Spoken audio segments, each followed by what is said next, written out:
نحمده ونستعينه ونستغفره ونؤمن به ونتوكل عليه ونعوذ بالله من شرور أنفسنا ومن سيئات أعمالنا من يهده الله فلا مضل له ومن يضلل فلا هادي له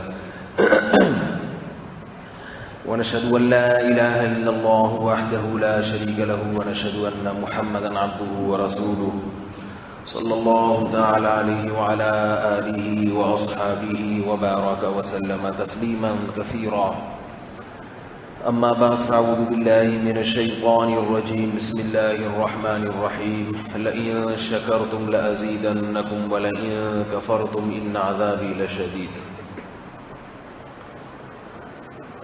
شکر کے متعلق بیان ہوا تھا اور میں نے وعدہ کیا تھا کہ اگلے جمعہ کو اس بیان کی تکمیل کروں گا، تو ارادہ ہے کہ آج اس کی تکمیل کروں. اللہ تعالیٰ صحیح طرح سے بات کہنے کی، سننے کی، سمجھنے کی اور عمل کی توفیق عطا فرمائے.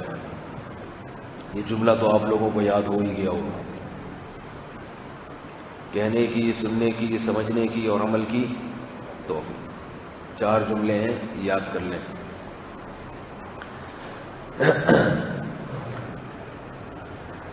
شکر کرنا ایسے فرض ہے جیسے نماز پڑھنا، روزہ رکھنا. ایسے ہی ہمارے ذمے ہے کہ ہم اللہ کا شکر ادا کریں، اس کے شکر گزار بندے بنیں. تو اس کے لیے ہمیں کیا کرنا پڑے گا؟ کیونکہ ہر آدمی کا اپنا ایک معیار ہے. ہمارے ہاں مسئلہ یہ ہے کہ ہر آدمی نے اچھے اور برے ہونے کا اپنا ایک سانچہ بنایا ہوا ہے، اپنا ایک معیار ہے، کرائیٹیریا ہے، اپنا گڑھا ہوا.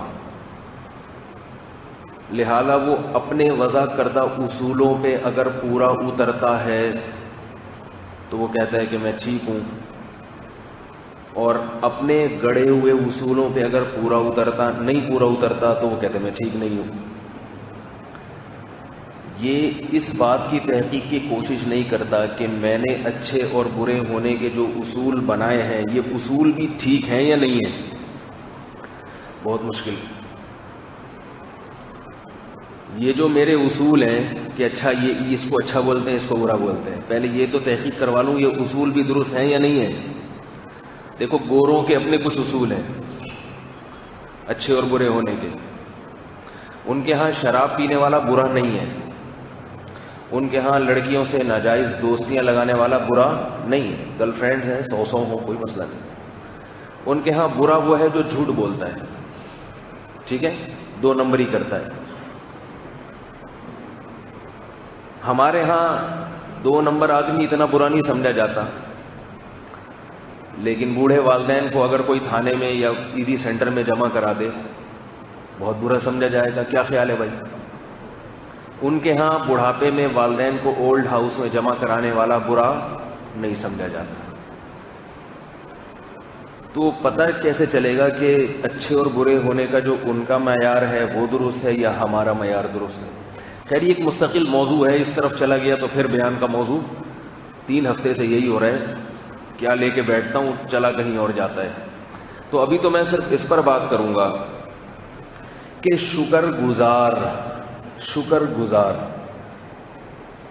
یہ اس کی ڈیفینیشن کیا ہے، کیا کام کرنے پڑیں گے تو ہم اللہ کی نظر میں شکر گزار بندے کہلائیں گے. سمجھ میں آ رہی ہے کہ نہیں آ رہی؟ اور وہ والے کام ہم اگر نہیں کریں گے تو ہم لاکھ اپنے آپ کو شکر گزار سمجھتے رہیں، اللہ کی فہرست میں ہمارا شمار شکر گزار بندوں میں نہیں ہوگا. اور یاد رکھو، پوری دنیا کا اس پر اتفاق ہے کہ احسان فراموش آدمی اچھا نہیں ہوتا. اسے گورے بھی مانتے ہیں کہ آپ کسی کے آپ پر احسانات ہوں. شکر گزار کی اپوزٹ کیا ہے؟ احسان فراموش. یاد رہے گا. سبق پڑھا رہا ہوں آپ لوگوں کو. دیکھو، کسی نے آپ پر احسانات کیے، ٹھیک ہے نا، آپ اس کے احسانات کا شکر کرتے ہو تو آپ کیا کہلاتے ہو؟ شکر اسی کا کیا جاتا ہے نا جس کے احسانات ہوتے ہیں. احسانات نہیں ہے تو پھر شکر ہے ہی نہیں. اگر کسی نے آپ پر کوئی احسان نہیں کیا اور آپ اس کی خدمت کرتے ہو تو یہ شکر گزاری نہیں کہلاتی، بلکہ یہ آپ کا اس پر احسان کہلاتا ہے. شکر ہمیشہ کسی کے احسانات کے بدلے میں ہوتا ہے، کسی کے احسانات کے بدلے میں. جب بھی کوئی احسان کرتا ہے نا، اس کے بدلے میں دو چیزیں ہوتی ہیں. یا تو اس کے احسان کی قیمت ادا کر رہے ہیں آپ، یہ قیمت بھی شکر نہیں کہلاتی بلکہ یہ اس کے احسان کی جزا کہلاتی ہے، اس کا معاوضہ کہلاتا ہے. دیکھو کسی ہوٹل والے نے آپ کو بلایا، چائے پلا دی کہ آپ کے سر میں درد ہو رہا ہے، تھکاوٹ ہے، چلو میری طرف سے. آپ نے 20 روپے اس کو پکڑا دیے تو یہ نہیں کہلائے گا کہ آپ نے اس کا شکر ادا کیا ہے. یہ کہا جائے گا کہ وہ پیسے نہیں لے رہا تھا چائے کے، آپ نے اسے چائے کے پیسے بولو بھائی دے دیے، قیمت دے دی ہے، کیونکہ وہ 20 روپے کا کپ ہی ہوتا ہے. ویسے بھی کپ 20 روپے کا ہے اور اس میں چائے بھی 20 روپے کی ہے. جب مہنگائی کا اندازہ لگائیں آپ، یعنی چائے کے بجائے صرف وہ کپ خریدنے اگر آپ مارکیٹ سے جائیں گے تو وہ بھی 20 روپے کا ملے گا، اور اس کے اندر اتنا سا لکوڈ وہ بھی کتنے کا، 20 روپے کا. یہ مہنگائی کی ایک رپورٹ پیش کی آپ کے سامنے، مہنگائی کو ثابت کرنے کے لیے ایک دلیل پیش کی. تو اس کی قیمت اگر آپ ادا کر دیتے ہیں تو یہ تو معاوضہ ہے. تو شکر جو ہے، شکر ہوتا تو بدلے میں ہی ہے، مگر کسی کے احسان کا، اس نے آپ پر احسان کیا، اس کے بدلے میں آپ اس کے ساتھ جو سلوک کرتے ہیں، یہ ہوتا ہے شکر. تو پوری دنیا کا اس پر اتفاق ہے کہ جو شکر گزار لوگ ہیں وہ اچھے ہوتے ہیں. گورے بھی اس کو مانتے ہیں، جیپنیز بھی اس کو مانتے ہیں، فرانس والے لوگ بھی، انڈیا کے لوگ بھی، ہندو بھی، عیسائی بھی، کہ بھائی جب کسی نے آپ پر احسان کیا ہو تو آپ اگر اس کے احسان کا شکریہ ادا کریں گے، شکر گزار بنیں گے تو آپ کا شمار اچھے لوگوں میں ہوگا. اور میں عرض کر رہا تھا شکر گزار کی اپوزٹ کیا ہے؟ احسان فراموش. احسان فراموش یعنی احسان کسی نے کیا اور آپ بھول گئے، اسے جب ضرورت پڑی ہے تو آپ اس کی مدد نہیں کر رہے، زبان سے بھی شکریہ نہیں کہہ رہے، مان ہی نہیں رہے ہیں کہ اس نے یہ احسان کیا ہے. تو اس پر پوری دنیا کا اتفاق ہے کہ یہ کیا ہے، ایسا آدمی کیا کہلاتا ہے؟ احسان فراموش. اور احسان فراموش وہ اچھا آدمی نہیں ہوتا، اچھا انسان نہیں ہوتا. اس کو گورے بھی مانتے ہیں. فرق یہاں آتا ہے کہ بعض چیزوں کو وہ احسان فراموشی نہیں سمجھتے اور اسلام اس کو احسان فراموشی کہتا ہے. وہ بڑھاپے میں بوڑھے والدین کو اولڈ ہاؤس میں داخل کرنے کو احسان فراموشی نہیں سمجھتے، بلکہ وہ کہتے ہیں ہم نے ان پر احسان کیا ہے، ہم نے پولیس کو فون کیا، ہم نے عیدی سینٹر کو فون کیا کہ ہمارے والدین کھانس رہے ہیں، ان کو اٹھا کے لے جاؤ، ان کو کسی سیف جگہ پہ پہنچاؤ. ہم یہ بھی کر سکتے تھے کہ ان کو ایسے ہی پڑا چھوڑ کے چلے جاتے، گورنمنٹ کو پتہ ہی نہ چلتا کہ یہ پڑے ہوئے کھانس رہے ہیں یہاں. لیکن اسلام اس کی قطعی اجازت نہیں دیتا. اسلام اسے احسان فراموشی سمجھتا ہے کہ ان والدین نے آپ کو جب عیدی سینٹر میں جمع نہیں کرایا تھا بچپن میں، آپ کی کھانسی، آپ کے نزلے، آپ کے اور قضائے حاجت اور آپ کی نجاستوں کو برداشت کیا اور ماں نے تکلیف سے جنا. ماں چاہتی تو وہ DNC بھی کروا سکتی تھی، ابورشن بھی کروا سکتی تھی، اور آج کل کروا رہی ہیں مائیں، اولاد پہ ظلم کر رہی ہیں. بچے کو پیدا ہونے سے پہلے جان سے مار دیا جاتا ہے. یہ سارے بچے گلے پڑ جائیں گے قیامت کے دن. یہ بتا دوں میں خواتین کو، یہ جو آج کل حمل گرانے کا رواج چل پڑا ہے نا، کہ بچے نہیں پیدا کرنے، ہم نے نہیں پالنے، ٹینشن ہے. گوروں کی طرح چاہتے ہیں کہ ٹینشن فری زندگی گزرے، لیکن اللہ کا عذاب یہ کہ جیسے ان کی ٹینشن فری نہیں ہے، کہنے کو ہے ٹینشن فری، تو ایسا ہی اللہ کا عذاب پھر اس قوم پر یہ آتا ہے کہ وہ بچوں کی مصیبت سے بچنا تو چاہتے ہیں لیکن اللہ انہیں سینکڑوں ہزاروں مصیبتوں میں ڈال دیتے ہیں، اتنی پریشانیوں میں ڈال دیتے ہیں، بیماریوں میں، پریشانیوں میں، کہ ڈپریشن کے مریض بن جاتے ہیں. اور پھر اللہ کا دوسرا عذاب غور سے سنیں. پہلا عذاب اللہ کا یہ آتا ہے کہ اللہ پہ اعتماد اور توکل نہیں کیا، اللہ کے بتائے ہوئے طریقے کے مطابق زندگی نہیں گزاری تو اس کا پہلا عذاب، دیکھو جو چیز جس چیز کے حصول کا ہم ذریعہ بناتے ہیں نا، اگر وہ نافرمانی والے طریقے سے ہو تو اللہ وہی عذاب مسلط کر دیتے ہیں جس سے بچنا چاہ رہے تھے آپ. تو لوگ یہ کرتے ہیں ٹینشن سے بچنے کے لیے، تو اللہ اسی چیز کو ٹینشن کا ذریعہ بنا دیتے ہیں. تو پہلا عذاب یہ آتا ہے ٹینشن. دوسرا عذاب اس سے بھی بڑا ہے. گھروں میں جب پریشانیاں آتی ہیں اللہ کی نافرمانی سے تو یہ دوسرا عذاب خوب اچھی طرح سمجھیں. یہ بہت لوگوں کی سمجھ میں نہیں آ رہا، چیخ رہا ہوں میں 10 سال سے. دوسرا عذاب یہ ہوتا ہے کہ بجائے گناہوں سے توبہ کرنے کے اللہ تعالیٰ اس کو تاریخ چغتائی اور دوسرے روحانی علاج والوں کے جال میں پھنسا دیتے ہیں کہ اب قری رسالہ لگوا لو، اس میں وظیفے لکھے وہ پڑھ کے، یا فلاں جگہ مفتی بیٹھا ہوا ہے، فلاں جگہ عامل بیٹھا ہوا ہے، فلاں دیوبندی ہے، فلاں ریونڈ سے فارغ ہے، فلاں بہت بڑا مفتی ہے، وہ قرآن سے کچھ چیزیں تمہیں بتا دے گا، وہ پڑھ کے اپنے گھر کا علاج کراؤ. یہ دوسرا عذاب ہوتا ہے جو اللہ اس کے اوپر مسلط کرتے ہیں. حالانکہ اس کا حل یہ تھا کہ اللہ کے سامنے گڑ گڑا کے توبہ کرتا کہ اللہ بہت ساری چیزوں میں تو نے مجھے حکم دیا تھا کہ میں تجھ پر اعتماد کروں، مگر میں نے تیری ذات پر اعتماد نہیں کیا، جس کی وجہ سے مجھ پر یہ مصیبتیں. اب میں توبہ کر کے اپنی زندگی کو شریعت کے مطابق گزاروں گا. لیکن روحانی علاج والے اس کی سوچ اور فکر کو تبدیل کر دیتے ہیں. نہیں آ رہی میرا خیال ہے، بس میرا خیال ہے نہیں آ رہی ہے. تو روحانی علاج والے کیا کرتے ہیں؟ کہہ رہے ہیں رسالہ لگوا لو، پریشانیاں ختم ہو جائیں گی تمہاری. صبح یہ پڑھا کرو، شام یہ پڑھا کرو. کوئی پوچھنے والا نہیں ہے کہ تجھے پتہ کہاں سے چلا کہ یہ پڑھنے سے یہ ہوگا.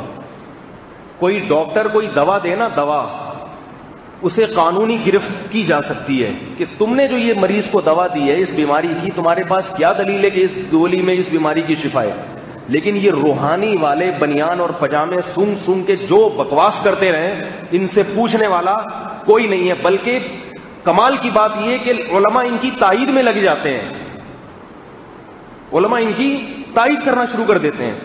میں جب بتاتا ہوں نا یہ فراڈی ہیں تو مجھ پہ علماء کا اعتراض ہوتا ہے آپ کو کیسے پتا چلے یہ فراڈی ہیں. اب میں کیا عدالت میں جا کے ثابت کروں کیسے پتا چلے؟ سوال یہ کہ آپ کو یہ کیسے پتا چلا کہ یہ فراڈی نہیں ہے؟ ابے بھائی جس ڈاکٹر نے آپ کو گولی دی ہے تو گولی کے بارے میں اس سے پوچھا جائے گا کہ آپ کے پاس کیا ثبوت ہے کہ یہ میڈیکل سائنس میں اس بیماری کی یہ دوا ہے. ثبوت پیش کرنا ڈاکٹر کی ذمہ داری ہے. اب کوئی بھی بیٹھ کے چورن بانٹنا شروع کر دے لوگوں میں تو ہم اس سے پوچھیں گے نا کہ کہاں سے تجھے پتا چلا یہ؟ اب وہ کہ ثابت کرو کہ میں فراڈی ہوں. تو ثابت کیسے کریں اس کا فراڈی ہونا؟ نہیں یاری میرا خیال. جو اپنا حق پر ہونا ثابت نہ کر سکے ایسی چیزوں میں وہ خود فراڈی ہوگا. اس کے ذمہ ہے کہ روحانی علاج والوں کے ذمہ ہے کہ وہ یہ بتائیں کہ یہ وظیفہ پڑھنے سے یہ ہوتا ہے، اس کی دلیل پیش کریں. دلیل نہیں، اس کا مطلب جھوٹ بول رہا ہے، بکواس کر رہا ہے، لوگوں کو الو بنا رہا ہے. بہت مشکل ہے آپ لوگوں کو بات سمجھانا، بہت مشکل ہے. یہ جھوٹ بول رہا ہے. اور یاد رکھو بار بار، یہ میں 1 منٹ کی بات کر کے اصل موضوع کی طرف آ رہا ہوں، گھبرائیں نہیں. کیونکہ آپ لوگ کو پتہ ہے کہ جب یہ روحانیت کا موضوع آتا ہے پھر آپ کہتے ہیں کہ یار یہ سارا انہی پہ چلا جاتا ہے. یہ اس لیے بتاتا ہوں بار بار کہ میرے بیان سن کے لوگوں کے بال سفید ہو گئے، مگر پھر بھی جاتے انہی مکھنچوؤں کے پاس ہیں. تم نے زندگی تباہ کرنی ہے تو تباہ کر لو، برباد کر لو. پشاور سے فون آیا چند دن پہلے، حضرت ہمارے گھر میں یہ بھی تھا یہ بھی تھا، میرے 3 ہمارے بھائی بیت ہیں، وہ روحانی والے وہ جو اب رسالہ نکل رہے ہیں ان شیخ سے بیت ہیں، اور یہ چڑیل اور بھوت انہوں نے علاج کر دیا. پھر ہم فلاں کے پاس گئے، اس کا علاج ہو گیا. اللہ کا شکر ہے بڑا سکون آ گیا گھر میں ان کے علاج سے. میں نے کہا خدا کی قسم یہ چیزیں چڑیلیں بھوتیں دوبارہ نہ آئیں تو میرا نام بدل دینا. سمجھ میں آ رہی ہے بات؟ آج تک ان لوگوں کے پاس جانے سے کسی کا علاج نہیں ہوا. میں نے کہا یہ بھوت چڑیل جو آ رہے ہیں نا تمہارے گھر میں دوبارہ آئیں گے، یہ میری پیش گوئی سن لو. پھر فون آیا مجھ پہ آ رہے ہیں، یوں ہو رہا ہے یوں ہو رہا ہے فلانا ہو رہا ہے، میرے ہاتھ مڑ رہے ہیں تو پاؤں مڑ رہے ہیں تو ٹانگیں مڑ رہی ہیں. حضرت میں اس کے پاس جاتا ہوں تو ٹھیک ہو جاتا ہوں. تو آپ تو کہتے ہیں یہ فراڈی ہیں تو میں ٹھیک کیوں ہو رہا ہوں. میں نے کہا تو موڑی اسی لیے رہا ہے, جانا چھوڑ دے تو نہ مڑے گا, نہ تجھے ٹھیک ہونے کی ضرورت رہے گی. میں نے کہا اللہ کا شکر ہے ہم تو اللہ کے فضل سے اللہ نظر بد سے بچائے, نہ کبھی مڑے نہ کبھی ٹیڑے ہوئے. اللہ کا شکر ہے جیسے ہیں آپ کے سامنے, اللہ نظر بد سے بچائے, ہم تو نہیں جاتے کبھی. تو میں نے کہا جانا چھوڑ دے, تو وہ جانا اس نے چھوڑا میرے مشورے پر, تو فون آیا کہ اور مڑ رہا ہوں. میں نے کہا جب تک یہ عزم نہیں کرو گے کہ اے اللہ میں مجھے ہڈیاں ٹوٹ جائیں میری, مر جاؤں گا میں, مگر کسی دیوبندی روحانی والے سے, بریلوی روحانی والے سے, اہل حدیث سے, بنوری ٹاؤن سے, جامعۃ الرشید سے, دارالعلوم کرنگی, کسی روحانی جو ان اداروں بڑے بڑے اداروں سے بھی ہوگا, میں علاج کے لیے نہیں جاؤں گا. مجھے تو مار دے ایسے ہی, میں مر جاؤں گا شہادت کی موت. مجھے پتا تھا نہیں مرے گا, لیکن جب تک ذہنی طور پر اس کام کے لیے تیار نہ ہو جائے اس کا علاج نہیں ہو سکتا. ذہنی طور پر یہ دل میں ڈالنا پڑے گا کہ میں موت قبول ہے, آئے گھر میں جن چڑیل بھوت جتنے آنے آ جائیں برداشت کروں گا. ان لوگوں کے پاس علاج کے لیے, بلکہ ان کے پاس کسی کے پاس بھی نہیں جاؤں گا. باقی آیت الکرسی پڑھ کے دم کرنا وہ ٹھیک ہے, وہ خود ہی کر دو. اس کو میں کہہ دیتا ہوں آیت الکرسی پڑھ کے پھونک لگا دیا کرو, وضو کیا کرو, آیت الکرسی پڑھو, پان گٹکا تھوک دو, تیزاب سے کلیاں کرو. گٹکا کھا رہے ہو تو پھر وہ اس کا اثر نہیں ہوگا, وہ پھونک کا جو ہے نا گٹکے کا, کیونکہ وہ جس جن پہ وہ پھونک لگے گی اس کو گٹکے کی خوشبو آئے گی تو وہ بھی گٹکے کا عادی ہو جائے گا. گٹکے کی ایسی نشہ ہے گٹکے کا, یہ جو تمباکو اور گٹکا یہ تو جانوروں کو اس کی لت پڑ جاتی ہے, جانور نشے کے عادی ہو جاتے ہیں. جن بھی تو ایک چیز ہے, مخلوق ہے, تو وہ پھر وہ پھونک سونگنے آئے گا تمہاری, بولے یار بڑا مزہ آیا تھا اس نے جب پھونکا تھا. تو تیزاب سے کلی کر کے, کیونکہ گٹکے کی بدبو عام پانی سے نہیں, تیزاب سے کلی کر کے فاتحہ پڑھ کے پھونک لگا دیا کافی. تو پھر اس کا فون آیا, حضرت یوں ہو رہا ہے تو یوں ہو رہا ہے. میں نے کہا مر جاؤ یار, ویسے بھی مرنا ہے. تو پھر اللہ کا شکر ہے جب بہت ہو گیا, پھر آہستہ آہستہ اس کا فون آیا, اللہ کا شکر ہے حضرت میں اب خود بخود ٹھیک ہو رہا ہوں. پھر لیکن جراثیم نہیں مرتے نا, کہ اگر آپ کی اجازت تو ایک دفعہ میں چیک اپ کرا لوں. میں نے کہا تم ٹھیک نہیں ہوگے, تم ٹھیک نہیں ہو, تو چھوڑ دو بھائی ان چکروں کو. خیر, تو میں یہ عرض کر رہا تھا, کیا عرض کر رہا تھا جی, شکر کی بات تو کر رہا تھا. یہ جو روحانیوں پہ چلی جاتی ہے نا احسان فراموشی جو ہے نا, احسان فراموشی. ہاں میں یہ عرض کر رہا تھا, دیکھو ماں کا احسان ہوتا ہے کہ اس نے اپنے پیٹ میں بوجھ کو اٹھایا. وہ چاہتی ہے ابورشن کرا دیتی, جیسے کہ آج کل بہت ساری مائیں کرا رہی, بچہ جننے ہی نہیں دیتی. اور ان سے سوال ہوگا قیامت کے دن, پوچھا جائے گا. اللہ کہے گا کہ جب تمہارے باپ دادا نے آگے نسل پیدا کی تھی تو تم نے یہ ذمہ داری پوری کیوں نہیں کی. سمجھ میں آ رہی ہے بات؟ آدم علیہ السلام بھی تو یہ کر سکتے تھے کہ میری بیوی مجھے مل گئی حضرت حوا, اب مجھے کیا ضرورت ہے بچے پیدا ہوں, خود کھائیں کمائیں, 2 بندے ہیں, خرچہ آسانی سے ہو جائے گا. کیا ضرورت ہے کھیتی باڑی کی, ہے بھائی, کیا ضرورت ہے ان ساری چیزوں کی. حضرت حوا ابورشن کراتی رہتی, آج ہم پیدا ہوتے؟ بولو بھائی, ابورشن کرا لیتی. ایک آدھ بچہ ہوتا تو آبادی کتنی ہوتی, 8-10 لاکھ آبادی ہوتی ہے اس میں. حضرت حوا کی اگر 2 بچے ہوتے تو 8-10 میں ہم تو نہیں ہوتے. کیا خیال ہے؟ تو ہم پر جو اللہ کا انعام اور احسان ہوا, ہمیں زندگی کی نعمت ملی اس لیے کہ ہماری اماں حضرت حوا نے ابورشن, بولو نا بھائی کیا ہو گیا, نہیں کرایا. تو اللہ نے بتایا کہ میں جوڑا جو بنا رہا ہوں نا, اے آدم تیرے لیے جو بیوی بنا رہا ہوں, بث منہما رجالا کثیرا ونساء, اس لیے کہ تم دونوں کے ذریعے پوری دنیا سے انسانوں کو بھر دوں گا میں, مردوں کو بھی عورتوں کو بھی بھر دوں گا میں. دیکھو اللہ نے عجیب لفظ کہا, رجالا ونساء, مرد بھی پیدا کروں گا عورتیں بھی, کیونکہ زندگی گاڑی مرد اور عورت دونوں سے چلتی ہے. اس میں اشارہ دے دیا کہ جب بھی شادی ہوگی تو بیٹیاں بھی ہوں گی بیٹے بھی ہوں گے. اگر کسی کے بیٹیاں ہی بیٹیاں ہو رہی ہیں تو کسی دوسرے کے بیٹے ہی بیٹے ہو جائیں گے. تو اب اگر بیٹیوں والا ناک منہ چڑھانا شروع کر دے, بیٹیاں کیوں ہو رہی ہیں, مجھے نہیں چاہیے, ابورشن کراؤ, یہ کرو وہ کرو, اس کا مطلب وہ فطرت کی تکمیل میں رکاوٹ بن رہا ہے. وہ اللہ کے کاموں میں جو اللہ کا ایک نظام ہے اس نظام کو ذہنی طور پر قبول نہیں کر رہا. کافر پر یہ باتیں سوٹ کرتی ہیں کیونکہ کافر نے آخرت میں اللہ کو جواب دینے کا ارادہ نہیں کیا ہوا. وہ جو مرضی کرتا رہے, وہ اللہ کے نظام کا حصہ بنے نہ بنے, اللہ نے اس کے لیے جہنم کی آگ پیدا کی ہے. لیکن مسلمان کو یہ بات کرنے سے پہلے اور سوچنے سے پہلے 1000 دفعہ سوچنا چاہیے کہ مجھے اس بات کا قیامت کے دن جواب دینا پڑے گا. تو آج کل خواتین جو ہے نا, بات میرے پاس سارا دن فون آتے ہیں, جھگڑے ہوتے ہیں میاں بیوی میں, اتنے جھگڑے ہوتے ہیں ان باتوں پہ. وہ اولاد پیدا کرنا چاہ رہا ہے, وہ چاہ رہے میرے گھر میں اولاد ہو, بیوی کہہ رہی ہے نہیں ہو. بعض دفعہ بیوی چاہ رہی ہے, شوہر چاہ رہا ہے نہیں ہو. اس بات پہ جو ہمارے باپ دادا میں جس کا تصور نہیں تھا اس لڑائی کا, تو یہ کیا ہے؟ اللہ پر اعتماد اور توکل ختم. سمجھتے ہم کھلاتے ہیں, ہم پلاتے ہیں, ہم تربیت کریں گے. ایک تربیت کا ایک بڑا لفظ استعمال ہوتا ہے کامن, کہ تربیت نہیں ہو سکے گی. جھوٹ ہے, یہ بکواس ہے. تربیت کرنا کس کا کام ہے؟ اللہ کا کام ہے. آپ صرف ان کو اچھا ماحول دے دیں بس, اس سے زیادہ آپ کچھ بھی نہیں کر سکتے. اب یہ اللہ کی مرضی ہے کون کافر بنتا ہے کون مسلمان بنتا ہے. تربیت کا ایک لفظ. ایک میڈیا ایک اور بات کرتا ہے کہ 2 بچے ہوں, ڈاکٹر انجینئر ہوں, زیادہ اچھا ہے, بنسبت 15-20 ہوں, پڑھائی کے پیسے نہ, اور وہ سارے ٹھیلا لگائیں. ایک باتیں عام طور پر ہوتی ہیں. مجھے کبھی کسی ٹی وی میں کسی کے سامنے لا کے بٹھائیں, اللہ کی رحمت سے امید ہے انشاءاللہ 2 ٹوک جواب دوں گا اللہ کی رحمت سے. لوگوں کو الو بنا رہے ہیں میڈیا والے. دیکھو کسی بھی آبادی کے ریشو میں انجینئر طبقہ صرف 2 یا 3%, آفیسر طبقہ صرف 2 یا 3% ہوتا ہے.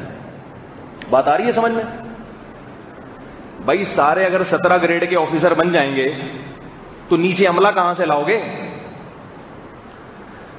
بہت مشکل. بھائی آفیسر رینک کسے, آفیسر کی ڈیفینیشن کیا ہے؟ جس کے ماتحت بہت سارے لوگ ہوں اس کو آفیسر کہتے ہیں. اگر ماتحت کوئی ہو ہی نہیں, وہ سارے آفیسر بن جائیں تو اس کو آفیسر کہہ ہی نہیں سکتے, کیونکہ آفیسر کی ڈیفینیشن جو ہے نا وہ یہ ہے کہ جو اوپر ہو جس کے نیچے بہت سارے ہوں. تو نیچے کا طبقہ ہمیشہ بہت سارا رہے گا, ان میں 2 یا 3% آفیسر رینک کے ہوتے ہیں. تو جب 2 بچے ہر گھر میں پیدا ہونا شروع ہو گئے تو ان 2 میں جو آبادی کا ریشو جب کم ہوگا تو آفیسر طبقے کی ضرورت اسی حساب سے سمٹ کے کم ہو جائے گی. تو جتنے اب بچے آفیسر بن رہے ہیں نا اتنے ہی اس وقت بھی بنیں گے اسی ریشو کے حساب سے. اور گروتھ ریشو اگر بڑھے گا, زیادہ ہوگا, تو آفیسر طبقے کی ضرورت اسی حساب سے زیادہ ہو جائے گی. آپ کی سمجھ میں نہیں آ رہا تو ٹی وی اینکروں کی سمجھ میں کہاں سے آئے گا؟ جو سمجھنے کے لیے بیٹھے ہوئے ہیں, جب ان کی سمجھ میں ہماری بات نہیں آ رہی تو جو نہیں سمجھنے کے لیے بیٹھے ہوں گے, ٹیلی ویژن میں جو اینکر ہوتا ہے نا وہ باقاعدہ نہیں سمجھنے کا ارادہ کر کے بیٹھا ہوتا ہے, اس کی سمجھ میں کہاں سے آئے گا میرے بھائی؟ تو آبادی گھٹے گی تو خود بخود 17 گریڈ اور اوپر کے گریڈ کے آفیسر کا ریشو خود بخود کم ہوگا. آپ ہر ایک کو آفیسر بنا ہی نہیں سکتے اس وقت. ہر ایک کو ڈاکٹروں کا ریشو مریضوں سے ہمیشہ کم ہوتا ہے, تاکہ ایک ڈاکٹر کے پاس کم از کم 100 مریضوں کو تقسیم کیا جا سکے, تبھی اس کی دال روٹی چلے گی. اب میڈیکل سائنس میں ویکینسیز جو ہے نا, میڈیکل کالجز میں جو سیٹس ہوتی ہیں وہ کم ہوتی ہیں. حکومت کو پتا ہے کہ اتنے لوگوں کو ڈاکٹر نہیں بنانا کہ مریض کم پڑ جائیں اور ڈاکٹر زیادہ ہو جائیں. تو جب 2 بچے ہوں گے گھروں میں تو خود بخود ڈاکٹروں کا ریشو کم ہو جائے گا. ان 2 میں سے ہر ایک کو آپ ڈاکٹر بنا ہی نہیں سکتے, کچھ بھی کر لو. مشکل ہے, پھر گھر جا کے غور کریں گے سمجھ میں آ جائے گی انشاءاللہ. کچھ باتیں گھر پہ غور کرنے کے لیے بھی رکھ دینی چاہیے. تو یہ لوگوں کو الو بنانے والی باتیں ہیں, بیوقوف بنانے والی باتیں, سمجھ رہے ہو؟ اور یہ سب ہوشیار ہیں, ان کو سب پتا ہے کہ ہم جو کہہ رہے ہیں اس کا مطلب کیا ہے, لیکن ان کو باہر سے مدد مل رہی ہے. کیونکہ امریکہ, یورپ پریشان ہے کہ جو گروتھ ریشو ہے نا مسلمانوں کا, اس کی وجہ سے اسلام تھوڑے ہی عرصے میں دنیا کا سب سے بڑا مذہب بننے والا ہے. اور ایک بات میں نے برما میں بیان میں کہی تھی وہاں کے مسلمانوں سے, وہاں 20% مسلمان ہیں برما میں, ظلم ہو رہا ہے. تو میں نے ایک بات ان سے کہی, میں نے کہا آپ اکثریت میں آ جاؤ گے تو ظلم نہیں ہوگا, اقلیت میں ہو تو ظلم ہو رہا ہے. کیا خیال ہے بھائی؟ رپورٹ صحیح ہے غلط ہے؟ اقلیت پٹتی ہے, لیکن ہمارے ملک میں ایسا نہیں ہے. ہمارے ملک میں اقلیت کے بڑے حقوق ہیں, ہونے چاہیے لیکن ہیں بھی. لیکن یہاں اگر ذرا سا کسی اقلیت میں کسی پر ذرا سی زیادتی ہو جائے تو پوری دنیا کا میڈیا چیختا ہے. سمجھ رہے ہو نا؟ لیکن ہم نے اپنی آنکھوں سے دیکھا برما میں 20% اقلیت نہیں ہوتی، بہت بڑی تعداد ہوتی ہے، مگر آپ نے دیکھا ہوگا تصویریں فیس بک پر کیا کچھ ہو رہا ہے ان کے ساتھ، ظلم زیادتی، مگر دنیا کا میڈیا اسے کوریج دینے کے لیے بھی تیار نہیں. تو میں نے وہاں لوگوں سے ایک بات کہی، میں نے کہا آپ یہ چاہتے ہیں نا کہ ظلم ستم ختم ہو جائے، اقلیت سے تبدیل ہو کے اکثریت میں آ جاؤ. اب اکثریت میں آنے کا طریقہ کیا ہے؟ امپورٹ کریں مسلمانوں کو برما، تو برما کون جائے گا بھائی؟ تو میں نے کہا دیکھو ان سے بہت بڑا مجمع تھا بیان میں، بہت بڑا مجمع، وہاں لوگوں میں 20% مسلمان تو ہیں، مگر کوئی عالم بیان کے لیے جائے تو ایسا لگتا ہے جتنے مسلمان ہیں سارے آ گئے ہیں بیان سننے، اتنا ان لوگوں میں جذبہ ہے، دین ہے، مسجدیں آباد ہیں، فرقہ واریت نہیں ہے، ذرہ برابر بھی نہیں ہے. وہاں جب اسلام آیا تو بر صغیر میں جب اسلام آیا تو برما میں بھی آیا، تو فقہ حنفی آیا تو 1200 سال سے اسی کو فالو کرتے چلے آ رہے ہیں. اب تک کسی کو اعتراض نہیں ہوا کہ یہ غلط نماز ہے یا یہ والی اسلام والی نماز نہیں، وہی اسلام آیا تو اسی کو فالو کرتے آ رہے ہیں. ہاں اب جا رہے ہیں لوگ وہاں بھی فرقہ واریت پیدا کرنے کی، یہ والا اسلام جو آیا تھا نا 1200 سال پہلے غلط تھا، اب جو اسلام آ رہا ہے یہ والا صحیح. تو یہ ایک اب ہو رہا ہے یہ کام. تو میں نے ان سے ایک بات کہی، میں نے کہا دیکھو، میں نے کہا تم لوگ جو یہ مسلمان ہو 15% 20% جتنے بھی ہو، تو یہ کیوں ہو؟ ایسے عجیب عجیب سوال ہم پوچھتے ہیں کہ وہ پریشان ہو جائے. ہم نے کہا کہ کیوں اس کی ریزن کیا ہے؟ کیا کسی نے آپ کو تبلیغ کر کے مسلمان بنایا جو آپ 20% ہیں؟ بہت اہم پوائنٹ کی بات ہے، غور سے سنیں. آپ لوگ پہلے نان مسلم تھے، کسی نے تبلیغ کی تو آپ کیا بن گئے؟ مسلم. میں نے کہا ایسے کتنے افراد بیٹھے ہیں ایک نے بھی ہاتھ نہیں اٹھایا کہ جو پہلے غیر مسلم ہو اور اس نے اسلام قبول کر لیا ہو؟ ممکن ہے ایک آدھ ہو لیکن شرم میں نہ اٹھا رہا ہو ہاتھ. تو میں نے کہا آپ لوگ جو یہاں مسلمان ہو اس کی وجہ صرف یہ ہے کہ آپ کے باپ دادا مسلمان تھے. سوال پیدا ہوتا ہے باپ دادا مسلمان تھے نا، اب تھوڑی ہیں، اب تو چلے گئے دنیا سے. لیکن میں نے کہا وہ اس لیے آپ لوگ 20% ہو کہ باپ داداؤں کے نکاح ہوئے اور ان کی اولادیں ہوئی ہیں.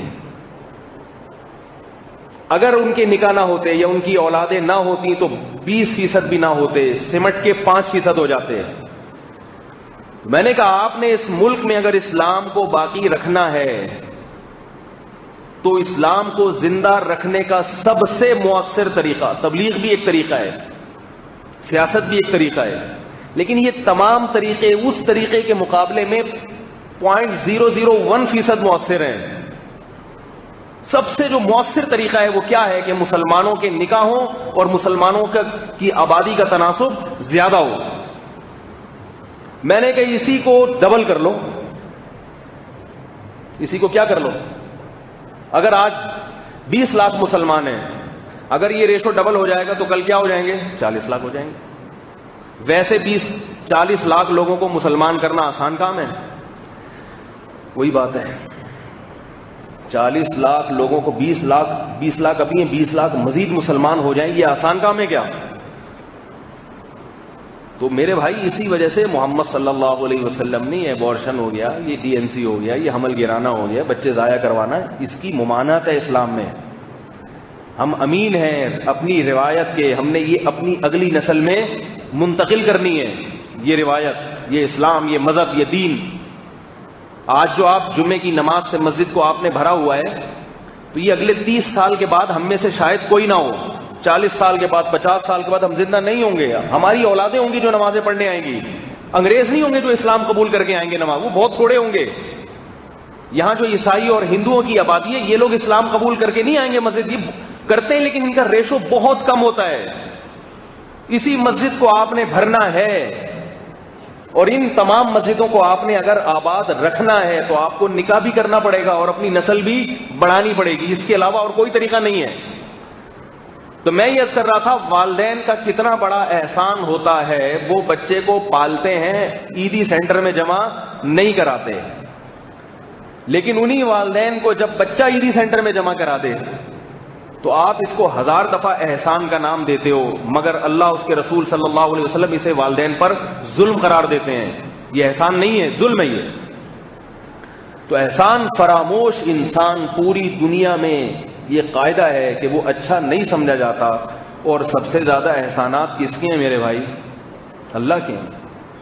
والدین کی نعمت بھی تو اللہ نے دی ہے. آپ کہہ سکتے ہیں کہ والدین نے ہمیں محبت کی ہے. دیکھو یہ محبت کی باقاعدہ انسٹالیشن ہوتی ہے. یہ خود بخود نہیں. والدین کو جو اولاد سے محبت ہوتی ہے نا، یہ محبت والدین کے دل میں یہ سافٹ ویئر اللہ نے انسٹال کیے ہیں. اگر نہ کیے ہوتے تو نہیں ہوتی. آپ کہہ سکتے ہیں بھائی کیوں نہیں، جس ماں نے جنا وہ تو اولاد سے محبت کرے گی. جس باپ کی اولاد ہے، جس کے خون سے اللہ نے اولاد کو پیدا کیا، وہ تو محبت کرے گا. اس میں انسٹالیشن کی کیا ضرورت ہے؟ اس کا جواب یہ ہے کہ یہ لازم نہیں ہے کہ جو جنے وہ محبت بھی کرے. لازم نہیں ہے. جانوروں میں اس کی مثالیں ملتی ہیں. بہت سے جانور اولاد کو جنتے ہیں. نہ صرف یہ کہ محبت نہیں کرتے بلکہ نفرت کرتے ہیں. دیکھو مرغی انڈے دیتی ہے، ان انڈوں کو سیتی ہے، اس میں سے چوزے نکلتے ہیں. کتنی محبت کرتی ہے اپنے چوزوں سے. کیا خیال ہے؟ آپ لوگوں نے کبھی مرغی دیکھی ہو تو پتہ چلے گا آپ کو. کراچی میں کون ہے جو مرغی دیکھے بچوں؟ آپ لوگوں نے یہ والی دیکھی ہے فارمی. ان کو ماں کی ممتا نہیں ملی، نہ باپ کی بپتا ملی ہے، نہ ماں کی ممتا ملی. ان کی مثال نہیں دے رہا میں. انہیں تو کھایا بھی نہ کرو. یہ فارمی مرغی کھانے سے غیرت کہتے ہیں ختم ہو جاتی ہے، کیونکہ اس میں خود اس کا نسب ہی نہیں ہے. غیرت کے لیے باپ دادا کا نسب تو ہونا. دیکھو غیرت مند انسان کو تانا دیا جاتا ہے، اور غیرت مند بھی دوسرے کو تانا دیتا ہے، اپنی قوم کا حوالہ دیتا ہے. تجھے پتہ نہیں ہے میں پٹھان ہوں، تجھے پتہ نہیں ہے ہم لوگ پنجابی ہیں، تجھے پتہ نہیں ہے ہم لوگ مہاجر. ہر آدمی اپنی قوم کا حوالہ دیتا ہے نا. تو قوم تو ہو نا، اس کی نسل تو ہو. پتہ ہی نہیں یہ پنجاب سے ہے، پٹھان ہے، سرائکی ہے، مہاجر ہے، کیا ہے، تو وہ کیا تانا دے گا کسی کو. تو فارمی مرغی کا کوئی خاندان، کوئی قبیلہ، کوئی نسب بولو بھائی نہیں. دیسی مرغی کی نسلیں ہوتی ہیں. دیسی مرغی کے انڈے بھی نسلی ہوتے ہیں. نسلی کہ بھئی یہ کس نسل کا ہے انڈا. تو اس لیے وہ کھانے سے کیا پیدا ہوتا ہے؟ خاندانی پن پیدا ہو جاتا ہے آپ کے اندر. اور اگر فارمی مرغیاں کھاؤ گے تو صرف تھوڑے سے پروٹین ملیں گے، جو خاندانی پنا ہے نا وہ ختم ہوتا چلا جائے گا. اور یہ رپورٹ بھی ہے ڈاکٹروں کی، حکیموں کی، کہ تجربہ کروایا گیا بچوں پہ. فارمی مرغیاں جن بچوں کو زیادہ کھلائی جاتی ہیں وہ جلدی بالغ ہو جاتے ہیں. جیسے فارمی مرغی جلدی بالغ ہوتی ہے نا، تو اس کے گوشت میں یہ اثرات آتے ہیں. فارمی مرغی کو جو فیڈ کھلائی جاتی ہے اس سے 6 مہینے میں اتنی بڑی ہو جاتی ہے، تو اس فیڈ کے اثرات اس کے گوشت میں آتے ہیں. آپ وہ گوشت زیادہ کھائیں گے، تھوڑا بہت تو چلتا ہے لیکن خوراک کا حصہ بنائیں گے زیادہ، تو آپ کی بھی اسی طرح گروتھ ہو جائے گی. دیکھنے میں بڑے لگیں گے، موٹے تازے، اور ماشاءاللہ نیٹ کلین سے، کیوٹ سے لگیں گے. اندر سے کیا ہوں گے؟ کھوکھلے. اور بچوں کو بہت نقصان ہوتا ہے اس کا. بڑا آدمی کھا لے شاید اتنا نقصان نہیں ہے. بچوں کی جن کی گروتھ ہو رہی ہے ان کا نقصان یہ ہوتا ہے کہ وہ وقت سے پہلے بالغ ہو جاتے ہیں.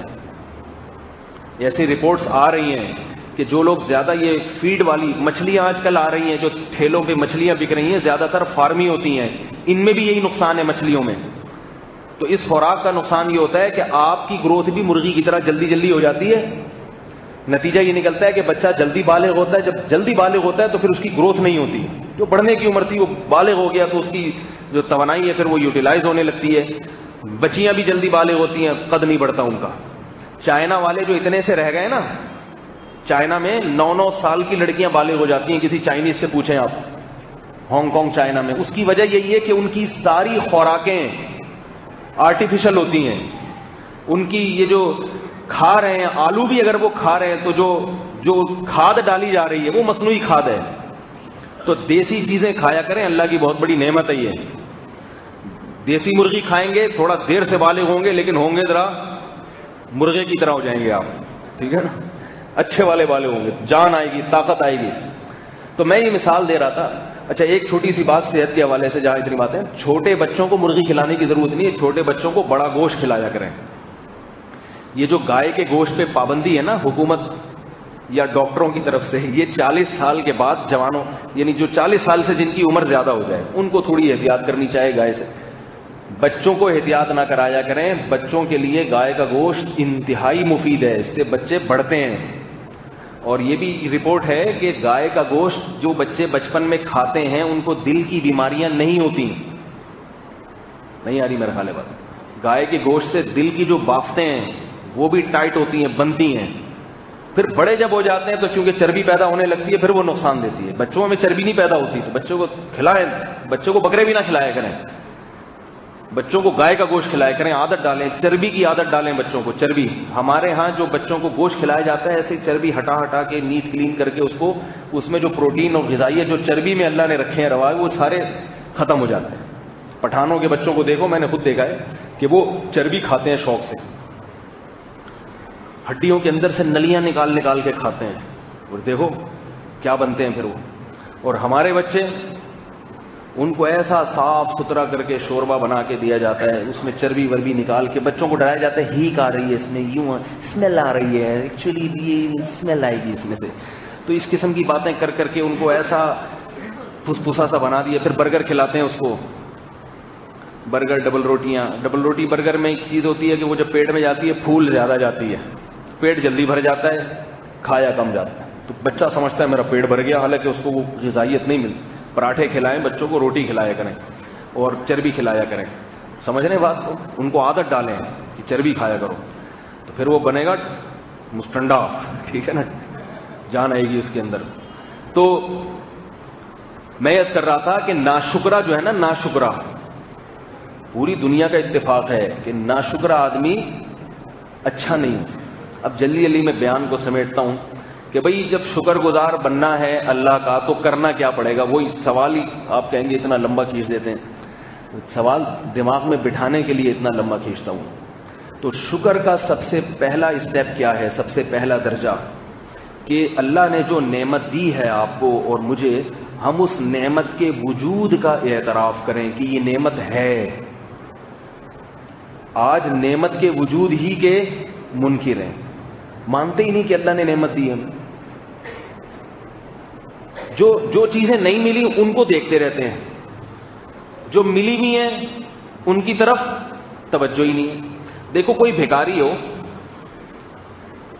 کوئی بھکاری، وہ آپ کے پاس آیا، پھٹے ہوئے کپڑے تھے اس کے، پھٹے ہوئے جوتے تھے اس کے، سر پہ نہ چادر ہے نہ ٹوپی ہے اور عجیب حلیہ اس کا. بیکاری نے کہا اللہ کے نام پہ مجھے کچھ دے دو. آپ نے 10 روپے نکال کے دے دیے تو وہ خوش ہوتا ہے نا؟ کیا خیال؟ جب بھی ملے گا آپ کا شکریہ ادا کرے گا کہ اس دن آپ نے مجھے 10 روپے دیے تھے.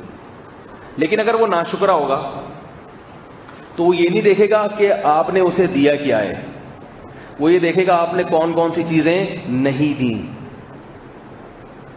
وہ کہے گا کہ میرے کپڑے تو اسی طرح پھٹے پرانے جیسے پہلے تھے. جب میں آپ کے گھر آیا تھا تو اس وقت بھی پھٹے ہوئے کپڑے تھے اور اب بھی پھٹے ہوئے کپڑے. جب میں آپ کے گھر آیا تو اس وقت بھی پھٹی ہوئی چپل تھی، اب بھی ٹوٹی ہوئی چپل ہے. جب میں آپ کے گھر آیا تو اس وقت بھی میرے پاس 1000 کا نوٹ نہیں تھا، اب بھی نہیں ہے. اللہ کے بندے، اس نے جب تجھ پر احسان کیا تو اس کا لگتا کیا ہے؟ تو نے کیا اس کے لیے کوئی مزدوری کی ہے یا کوئی خدمت کی ہے اس کی؟ وہ اس کی دین ہے، اس نے اپنی خوشی سے تجھے دے دیا. اب جتنا دیا ہے اس پر شکر ادا کر، جو چیز نہیں ملی اس پہ صبر کر یا دوبارہ مانگ لے اس سے. یہ تو نہ کہے کہ یہ بھی نہیں دیا، یہ بھی نہیں دیا، پھر تو وہ 10 روپے بھی واپس لے لے گا، بولے گا لا یہ بھی واپس کر دے. ہم اپنے آپ کو بھکاری سمجھتے نہیں ہیں، ہم سمجھتے ہم نے اللہ کے لیے بہت کچھ کیا ہے تو اب اللہ کے ذمے ہے کہ ہمیں ساری چیزیں دے، گاڑی بھی دے، بنگلہ بھی دے، اور جان بھی ہماری ایسی ہو کہ وہ بلڈروں کی بھی کیا ہوتی ہے ایسی طاقت، صحت بھی ایسی ہو، کبھی کھانسی نہ ہو، کبھی چھینک نہ آئے، کوئی گھریلو پریشانی نہ ہو، سب سیٹ چل رہا ہو، بچے بھی ہمارے فرما بردار ہوں، بیوی بھی نیک پرہیزگار اور بالکل فٹ فاٹ سارا سیٹ اپ چل رہا ہو، ساس بھی احترام کرتی ہو اور سسر صاحب بھی خدمت کرتے ہوں، سالوں کا بھی کوئی خوف نہ ہو. ہے بھائی؟ اگر ہمارے سابق صدر زرداری کسی سے ڈرتے تھے تو وہ بھی سالوں سے، تو سالے کا خوف کبھی بھی نہیں نکل سکتا. یہ اللہ کی ایک بنایا ہوا نظام ہے. تو ہم چاہتے ہیں کہ ٹینشن فری زندگی ہو، پھر جا کے روتے ہیں کہ ہمارے تو یہ بھی پریشانی ہے, ہمیں تو یہ بھی پریشانی ہے, ہمیں تو یہ بھی. میرے سامنے تو لوگ آتے ہیں نا کہ حضرت یہ بھی مسئلہ ہے, یہ گاڑی بھی نہیں ہے اور فلانا بھی. میں پھر ان سے پوچھتا ہوں کہ ماشاءاللہ آنکھیں ہیں آپ کی, دیکھ رہے ہو, آؤ ہمارے محلے میں ایک نابینا ہے, وہ تو نہیں دیکھتا, تو آپ اس کی خوشیاں لے لو ہے بھائی, اور آنکھیں اپنی اس کو دے دو. قبول ہے؟ کہہ رہے نا نا نا نا. میں نے کہا وہ نابینا ہے, اس کی بیوی بھی فرما بردار ہے, اس کو سسرال والے بھی خدمت کرتے ہیں, اس کو اللہ نے بڑا پیسہ بھی دیا, بنگلہ بھی دیا, آنکھیں نہیں دی, اپنی آنکھیں دے دو اور ساری خوشیاں اس سے لے لو. کہہ رہے نا نا نا, یہ نہیں ہو سکتا. تو اب اس سے بھی, اور میں نے کہا وہ نابینا ہو کے خوش و خرم زندگی گزار رہا ہے, اور تمہیں اللہ نے یہ آنکھیں دی ہیں. آنکھ کا کوئی نعم البدل ہو سکتا ہے؟ دیکھنے کا اللہ نے تمہیں موقع دے دیا کہ تم اپنی آنکھوں سے اس دنیا کی رنگینیوں کو دیکھ رہے ہو. اس نعمت کا جتنا شکر ادا کرو کم ہے. ان چیزوں کی طرف توجہ ہی نہیں جاتی جو ملی ہوئی ہیں نعمتیں. یعرفون نعمت اللہ ثم ینکرونها. قرآن نے کیا کہ اللہ کی نعمتوں کو پہچان کے بھی انکار کرتے ہیں, پہچانتے ہیں, جانتے ہیں, پھر بھی انکار کرتے ہیں. بے روزگاری, بے روزگاری, غربت, غربت. او بھائی اس بے روزگاری میں پیٹ تو بھر رہا ہے نا. بے روزگاری میں تمہیں جب رات کو سوتے ہو تو پیٹ تو بھرا ہوا ہوتا ہے نا. کہیں سے بھی بھر جائے, اللہ بھرنے کا انتظام تو کر دیتے ہیں نا. تو یہ نعمت تو مل گئی نا. کتنے لوگ ہیں جن کو کھانے کو روٹی میسر نہیں ہے.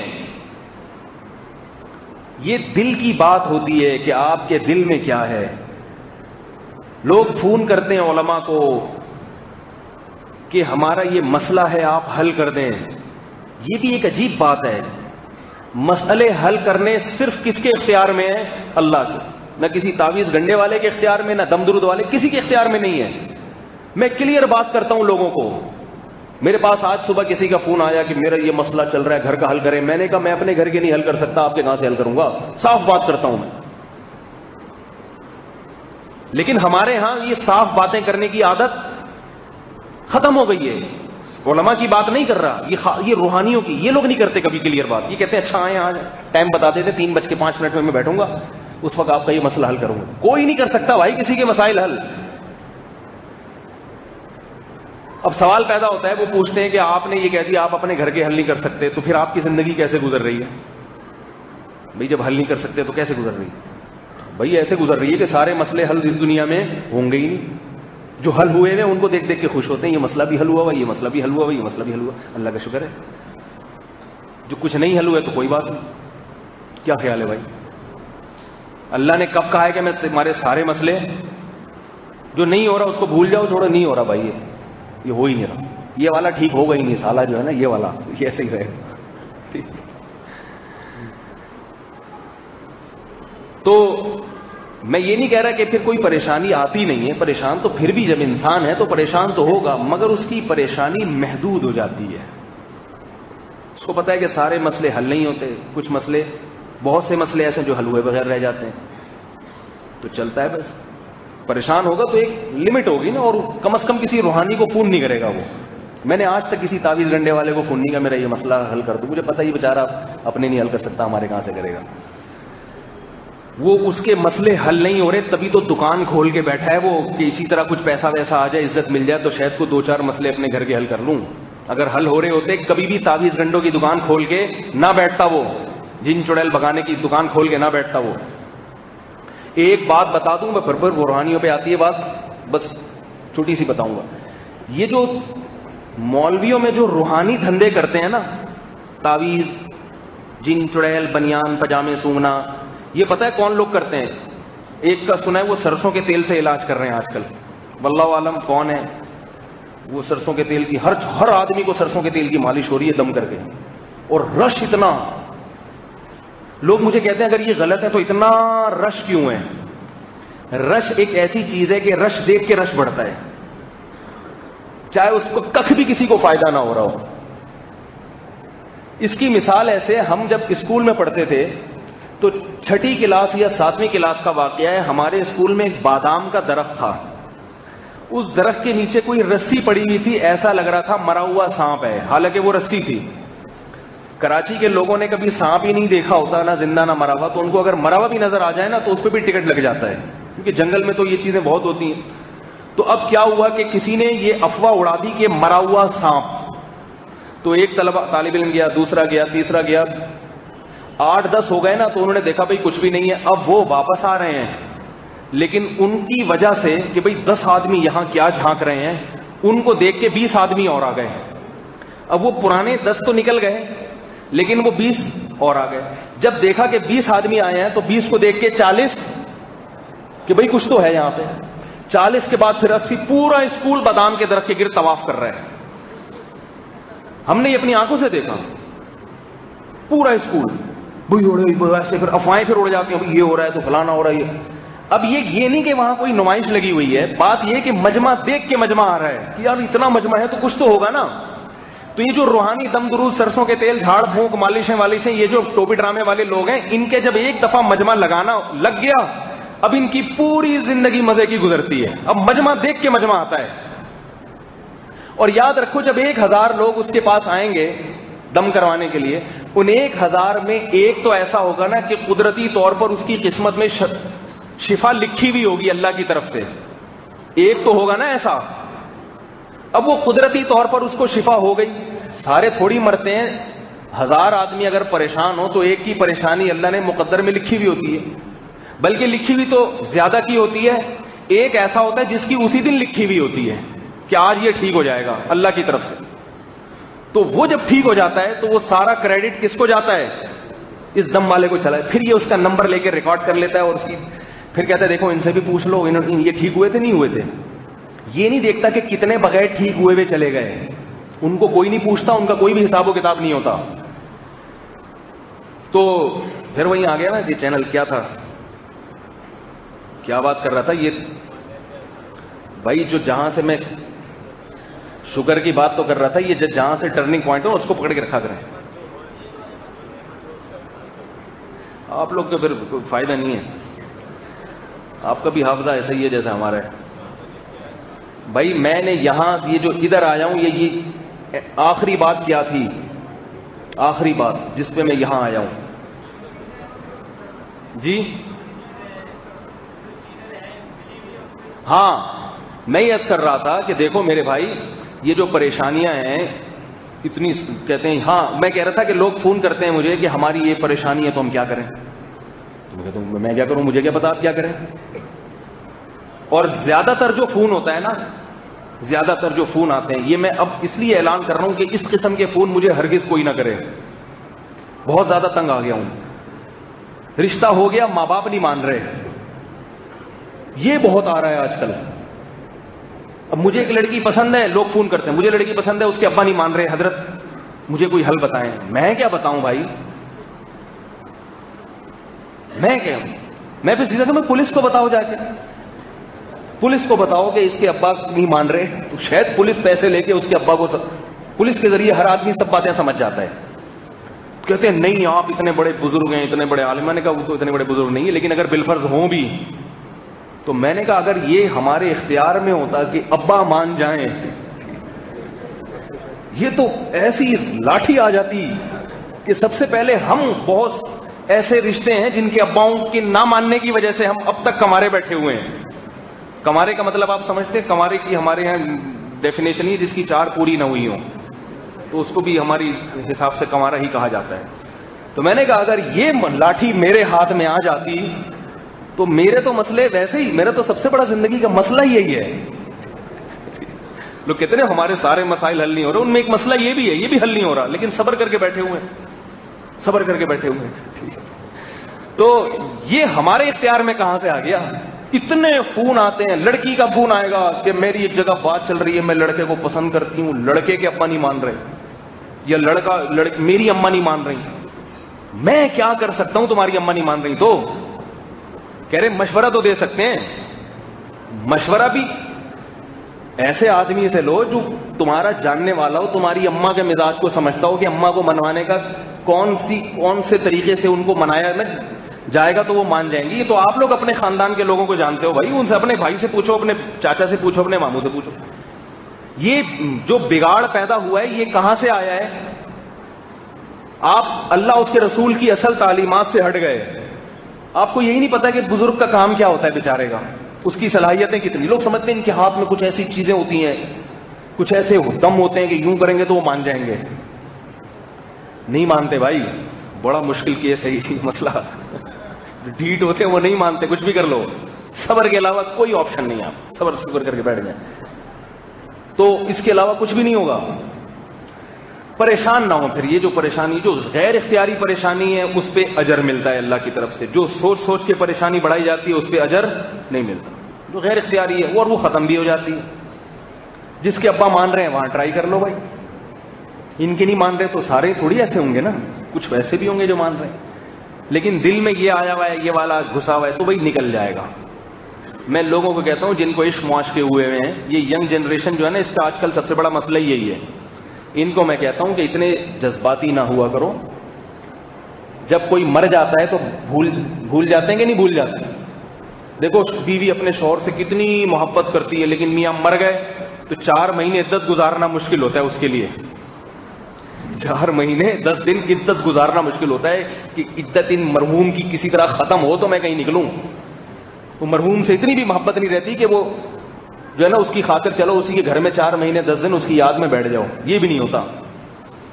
تو سب چیزیں بھول بھلائیاں ہو جاتی ہیں. کوئی بھی ایسا نہیں ہے کہ وہ قبر میں اس کو اپنے ساتھ لے کے جاؤ, لیکن اس کے لیے ارادہ ہو, عزم ہو.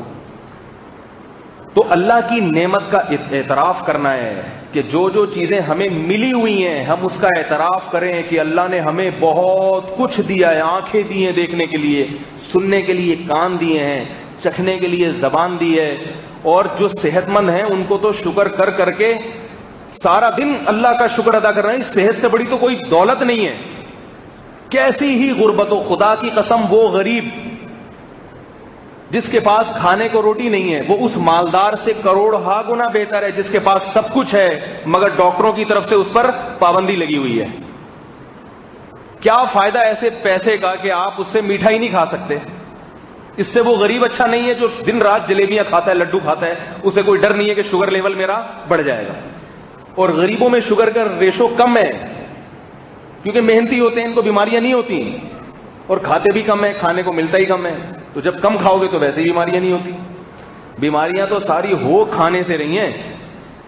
وہ غریب کروڑہا گنا اچھا ہے جس کو رات سکون کی نیند آ جاتی ہے اس کروڑ پتی سے جس کو رات سونے کے لیے نیند کی گولیاں کھانی پڑتی ہیں.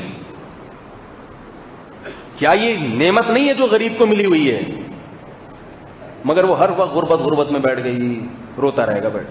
کبھی کسی روحانی کو فون کرے گا, کبھی کسی مولوی صاحب کو فون کرے گا, کبھی کسی کو فون کرے گا. پریشانی کا کسی سے ذکر کرنا تاکہ اس کا حل پتہ چل جائے, یہ ناشکری میں نہیں آتا. یہ تو جائز ہے, آپ کو اگر کوئی پریشانی ہے کسی سے مشورہ لیں, مگر اس کو اس طرح سے بیان کرنا کہ دنیا کے سب سے بڑے پریشان آپ ہی ہیں, یہ ناشکری میں آتا ہے. اگر آپ نے اپنی پریشانی کسی کو بیان کرنی ہے تو آپ بتائیں اللہ کی نعمتیں بہت ساری ہیں, ایک چھوٹی سی پریشانی میری بدعمالیوں کی وجہ سے آئی ہوئی ہے, تو میں چاہتا ہوں اس میں بھی اگر کوئی رہنمائی مل جائے, یہ پریشانی دور ہو جائے, تاکہ جہاں اللہ کی اتنی نعمتیں یہ بھی ہو جائے. یہ بھی تو ایک اچھا انداز ہے نا بیان کرنے کا. لیکن حالت یہ ہوتی ہے کہ ایسے بیان ہوتا ہے جیسے اس سے بڑا پریشان دنیا میں کوئی پیدا ہوا ہی نہیں, اس سے بڑا کوئی پریشانی پیدا نہیں ہوا. ہمارے بزرگوں نے ایک بڑی پیاری بات کہی ہے, شان کو پرے کر دو تو پریشانی دور ہو جائے گی. پریشان کا کیا مطلب ہے؟ پرے. شان کو کہو گے ذرا پرے, پراوڑ, پنجابی زبان میں کہتے ہیں نا پراوڑ, پرے ہو جاؤ شان کو. تو جب کوئی پریشانی آئے تو یہ نہ سمجھو کہ ہمارے اوپر یہ کیوں, بولو ہم تو اس کی مستحق تھے, ہمارے تو اعمال ایسے ہیں کہ اس سے زیادہ پریشانی آنی چاہیے تھی. کل ایک آدمی کا فون آیا کہ میری وائف کو برین دماغ کا کینسر ہو گیا, میں بہت پریشان ہوں, اور الٹے وسوسے آ رہے ہیں اللہ کے بارے میں کہ یہ اللہ نے مجھے یہ غم کیوں دیا. جوان بیوی اور بچے بھی ہوں تو ظاہر ہے ایک بڑی ٹینشن کی بات ہے. کہہ رہے مجھے اللہ کے بارے میں عجیب وسوسے آ رہے ہیں. میں نے کہا کہ اللہ کے بارے میں کیوں آ رہے ہیں؟ اللہ نے گارنٹی لی تھی کہ کچھ بھی نہیں ہوگا آپ کی بیوی کو. بھئی اللہ نے کوئی آپ سے معاہدہ کیا ہو, ایگریمنٹ کیا ہو کہ تمہاری جب شادی ہوئی ہے تو تمہاری بیوی بڑھاپے تک تمہارے ساتھ رہے گی, کبھی جوانی میں نہیں مر سکتی وہ. اللہ نے معاہدہ کیا ہو, پھر اللہ اس معاہدے کے خلاف چل رہا ہو, تو پھر آپ کو اللہ کے بارے میں خیالات آنے چاہیے. اللہ نے تو کہہ دیا کہ میں 1 سیکنڈ کی بھی کسی کی گارنٹی نہیں لیتا. یہ دنیا مسافر خانہ ہے, کبھی بھی کوئی بھی کسی بھی وقت مر سکتا ہے. لہذا پہلے سے تیار رہو, اس دنیا سے اتنا دل ہی نہیں لگاؤ کہ جب یہ دنیا چھوٹے تو پھر اللہ کے بارے میں معاذ اللہ الٹے الٹے خیالات آنا شروع ہو جائے. غم تو ہوتا ہے انسان کو جس سے محبت ہوتی ہے, غم تو ہوتا ہے, یہ نہیں کہ غم ہی نہیں ہوگا, لیکن اللہ کے بارے میں غلط خیالات کیسے آ سکتے ہیں؟ اللہ نے کب کہا تھا؟ اللہ نے تو کہا پہلے سے تیار رہو, کسی کے ساتھ کسی بھی وقت کچھ بھی ہو سکتا ہے. یہ الفاظ یاد رکھیں, کسی کے ساتھ. کسی کے ساتھ کا مطلب چاہے کوئی کتنا ہی بڑا بن جائے اور وہ یہ سمجھ لے کہ میرے پاس وسائل اتنے زیادہ ہو گئے ہیں کہ اب میرا کوئی کچھ نہیں بگاڑ سکتا, تو ایسے آدمی کے ساتھ بھی کچھ بھی ہو سکتا ہے. ہمارے ایک دوست ہیں چائنا میں, انہوں نے عجیب واقعہ سنایا مجھے. ایک صاحب کی بات بتائی کہ وہ پاکستانی ہیں اور اتنی ترقی انہوں نے کم عمری میں کر لی کہ وہ چائنا میں ایک ہوائی جہاز کمپنی میں ان کے شیئرز کا سب سے زیادہ حصہ ہے, تو ارب پتی آدمی بن گیا 9 عمری میں ہی. اتنی دولت کم عمری میں کما لی اس نے. تو مجھے بیان کر رہے تھے کہ بڑا یعنی اللہ نے اس کو نوازا ہے. دیکھو اتنی چھوٹی عمر میں, اور ہے پاکستانی مگر چائنا میں اس کے ہوائی جہاز کی کمپنیوں کا مالک. تو میں نے کہا ہوگا, کیا کریں, کھاتا تو وہی ہے نا, وہی پراٹھا کھاتا ہوگا جو ہم کھاتے ہیں صبح صبح. کیا خیال ہے, انڈا ہم بھی کھا لیتے ہیں, وہ بھی کھا لیتا ہوگا. اب یہ تو نہیں کہ وہ سونے کے انڈے پکا کے کھائے. کیا خیال ہے بھائی, اتنی بڑی جہازوں کی کمپنی کا اگر مالک بن گیا, W11 کا مزہ تو نہیں لے سکتا نا وہ. کیا خیال ہے, کچھ مزے تو اللہ نے کراچی والوں کو ایسے دیے ہیں جو دنیا میں کسی کے پاس ہے ہی نہیں.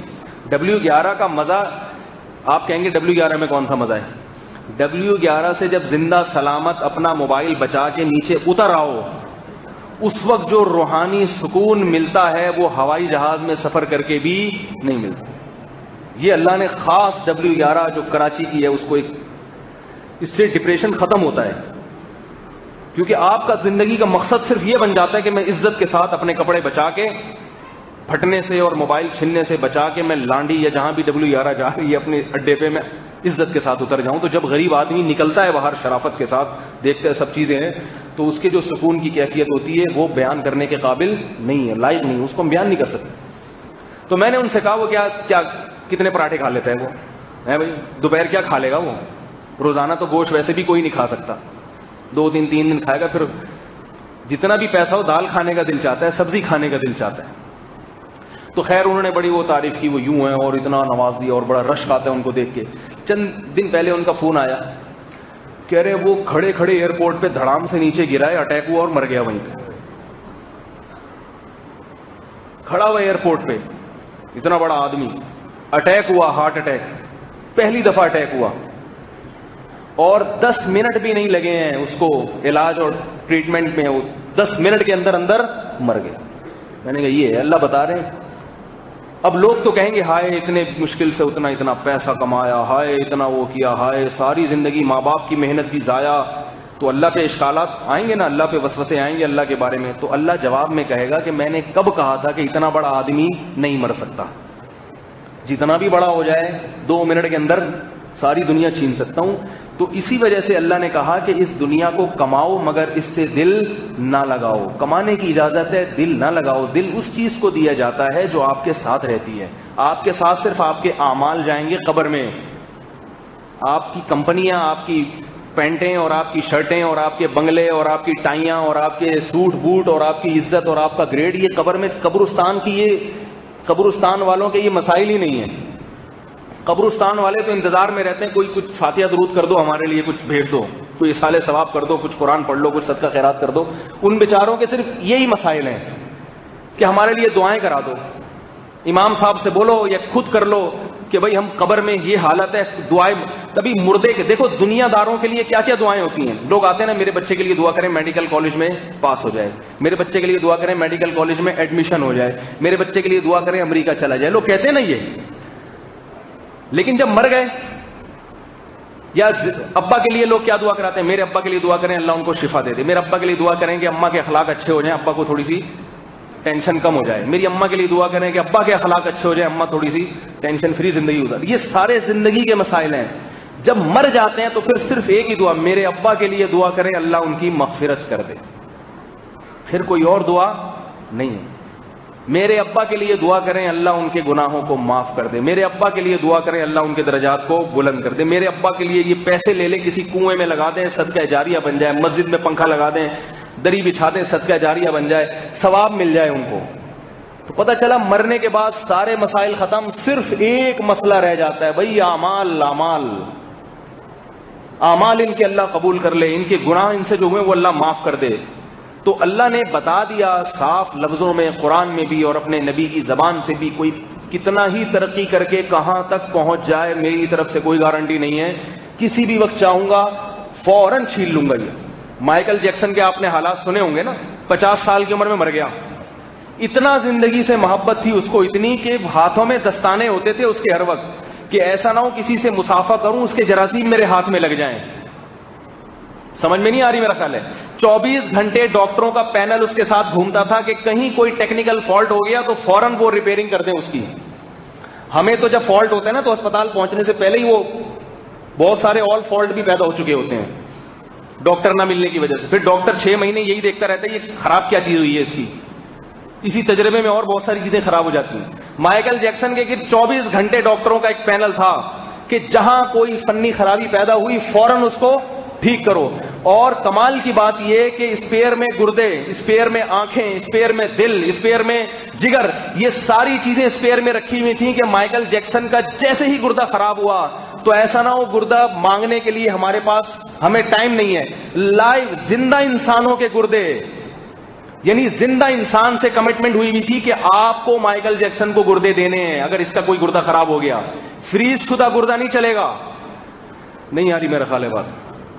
یہ نہیں کہ گردہ فریز ہوا ہو, یہ بندہ ہے جیسے ہی مائیکل جیکسن کا گردہ خراب ہوا یہ بندہ گردہ دے گا اور اس بندے کے عوض میں مائیکل جیکسن اس کا پورا خرچہ اٹھا رہا ہے. ایسے کئی لوگ پالے ہوئے ہیں اس نے. اور آکسیجن والے کمرے میں سوتا تھا کیونکہ بعض دفعہ کمرے میں آکسیجن ختم ہو جاتی ہے. ہمارے کتنی موتیں ایسی ہوئی ہیں آکسیجن ہی نہیں تھی, مر گیا, تو کمرہ بھی آکسیجن والا. لیکن کیا ہوا ہے مائیکل جیکسن, اور کتنا بڑا اس کا شو ہونے والا تھا, کروڑوں روپے کے ٹکٹ فروخت ہو چکے تھے. 50 سال کی عمر میں آدھے گھنٹے کے اندر اندر موت واقع ہوئی ہے. ڈاکٹر یہی دیکھتے رہ گئے ہو کیا رہا ہے اس کو, اور دم گھٹنے سے موت واقع ہوئی ہے. آکسیجن والے کمرے میں آکسیجن نہیں ملی اس کو. نہیں یار میرا خیال ہے بات سمجھ. آکسیجن والے کمرے میں سانس گھٹ گیا. اندازہ لگاؤ آکسیجن والے کمرے میں کیا تھا, سانس نہیں آ رہا تھا. ڈاکٹر پریشان تھے, بھائی لگا بھی رہے ہیں, مکے بھی مار رہے ہیں سینوں کو, بھی سانس آئے. اتنا ٹائم نہیں ملا, اجل نے, موت کے فرشتے نے اتنا ٹائم نہیں دیا کہ اس کو ہاسپٹل میں لے جایا جاتا اور اس کا باقاعدہ علاج ہوتا. مر گیا 50. ہم ہی اچھے نہیں رہ گئے. ہم تو نہ گردے کا, ہمارا یہ گردے وردے ڈونیٹ کرنا حرام ہے, یاد رکھو. آنکھیں ڈونیٹ کرنا, گردے جو جس کو اللہ نے جو پرزہ دیا ہے وہ اسی کے لیے دیا ہوا ہے. یہ گردے ڈونیٹ کرنا, آنکھیں ڈونیٹ کرنا, یہ اسلام میں اس کی قطعاً اجازت نہیں ہے. سمجھ رہے ہو بات کو. یہ سارے پرزے اپنے ساتھ لے کے قبر میں جانے ہیں, ان پہ جنازہ ہوتا ہے, ان کو غسل دیا جاتا ہے. یہ عجیب حساب کتاب آ رہا ہے, آنکھیں فلاں کو دے دو, گردے فلاں کو دے دو, کلیجی فلاں کو دے دو, پھیپڑے فلاں کو دے دو. جنازہ کس پہ پڑھو گے کل؟ شاپر میں گوشت آ رہا ہوگا ہے بھائی. یہ بھائی غفار بھائی کا انتقال ہو گیا, اس میں مولوی صاحب جنازہ پڑھتے ہیں. بھائی غفار بھائی کے سر کہاں ہیں؟ وہ سری جو ہے نا وہ لے گئے, عباسی والے لے گئے. ایک بندے کا سر کٹ گیا تھا, اس پہ فٹ آ رہی تھی وہ. اس کے گردے کہاں ہیں؟ وہ گردے سول ہسپتال والوں کو دے دیے. آنکھیں کہاں ہیں؟ گوشت ہے فریج میں رکھا ہوا تھا, اس پہ جنازہ ہو رہا ہے. تو بھائی گوشت بھی چیل کووں کو کھلا دو. خدمت تو صرف انسان کی ثواب نہیں ہے, جانوروں کی خدمت بھی ثواب ہے. تو قبر میں بھی تو کیڑوں نے ہی کھانا ہے نا. یہ جو دلائل دیتے ہیں نا عقل پرست لوگ, آج کل عجیب عجیب فلسفی آ رہے ہیں ٹی وی میں, علم نہیں ہے. وہ کہتے ہیں گردے ڈونیٹ کرنے میں کیا حرج ہے, آنکھیں دینے میں کیا حرج ہے. بہت بڑا حرج ہے, انسانی لاش کی توہین ہے یہ. تو میں پھر آخر میں کہتا ہوں یہ گوشت بھی چیل کووں کو کھلا دو نا, اس میں کیا حرج ہے. بلکہ اگر چیل کوے نہیں تو بہت سارے ممالک میں گوشت بہت مہنگا ہے. یہ جو میت کا گوشت ہے اس کو پیک کرو, پروٹین سے بھرپور ہوتا ہے, پیک کر کے بھیجو, انسان کھا کے بہت سارے لوگوں کو خوراک مل جائے گی, انسانیت کی خدمت ہو جائے گی. تو غیر مسلموں کے کوئی حدود نہیں ہے, اس لیے وہ سب کچھ حلال سمجھتے ہیں. ہم لوگ مسلمان ہیں, ہم نے کچھ حدود ہیں. انسانیت کی خدمت بھی ایک حدود کے اندر کرنی ہے آپ نے. تو یہ ایک مسئلہ بھی اچھا ہوا سامنے آ گیا. اللہ تعالی ہم سب کو شکر گزار بندوں میں شامل فرمائے اور اللہ کی نعمتوں کو مان کر ان کا زبان سے اعتراف کرنے کی توفیق نصیب فرمائے. سبحانک اللہم و بحمدک نشہد ان لا الہ الا انت نستغفرک ونتوب الیک. دعا کے بعد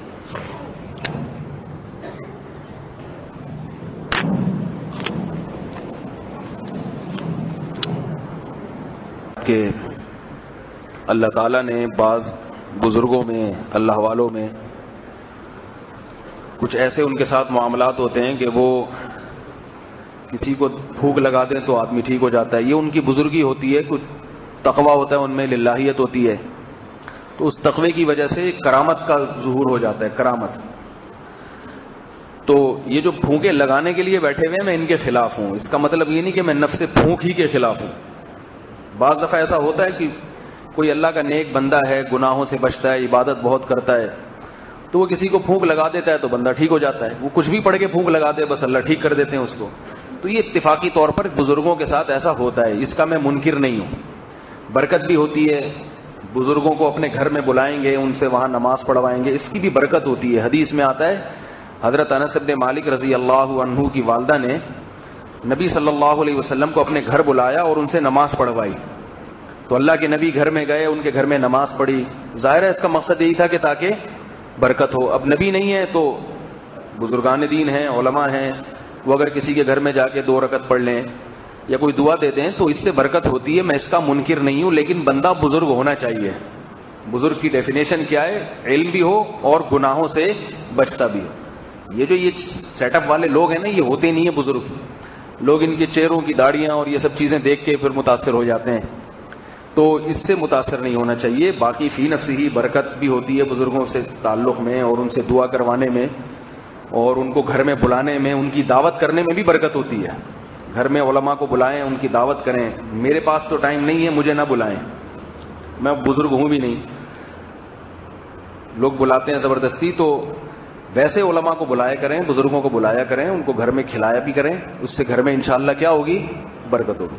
مجھے کوئی فون نہ کرے، میں نہیں جاؤں گا، میرے پاس ٹائم نہیں ہوتا.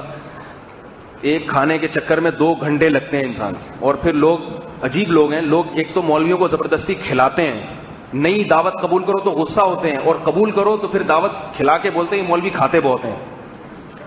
یہ بڑا مسئلہ ہے.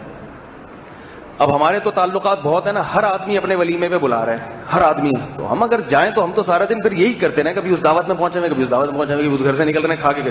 برا بھی لگتا ہے یہ، اور ٹائم بھی نہیں ہے، بہت سارے کام ہیں. تو اب اپنے اصول بنا دیے بھائی کسی بھی دعوت میں نہیں جانا. اس کا مطلب یہ نہیں کہ دعوت کو ٹھکرا رہے ہیں، کہ بھائی مجبوری ہے.